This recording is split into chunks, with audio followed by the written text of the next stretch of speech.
that motherhood in childhood is a huge global problem, especially in developing countries where every year 7.3 million girls under the age of 18 give birth. That's 20,000 a day. The risk for maternal mortality is double when you are less than 18, and even if you go below, the risk become absolutely enormous for the very, very young girls.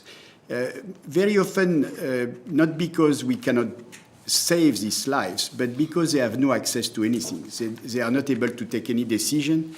As Alana said, many of them are married because the pregnancies are occurring for the vast majority among married young girls, and they have no access to services because they have no decision. They cannot make any decision within the family. The tendency when a girl gets pregnant is to blame the girl and work to change her behavior.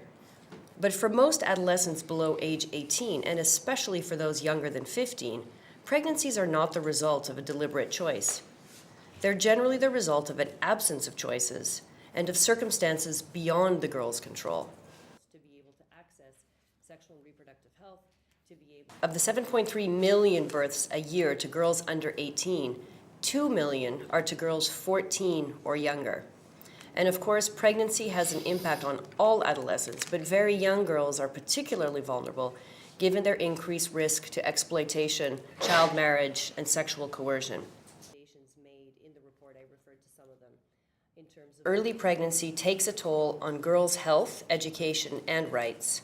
A girl without an education is a girl who will have a hard time finding a job and building a future for herself and her family. A girl who is pregnant at 14 or earlier is a girl whose rights have been violated and whose future has been derailed. So, of course, while the challenge is far greater in developing countries, this is a global problem, and it's also a challenge in wealthier countries. Highest rates of adolescent fertility, we also have the highest rates of child marriage.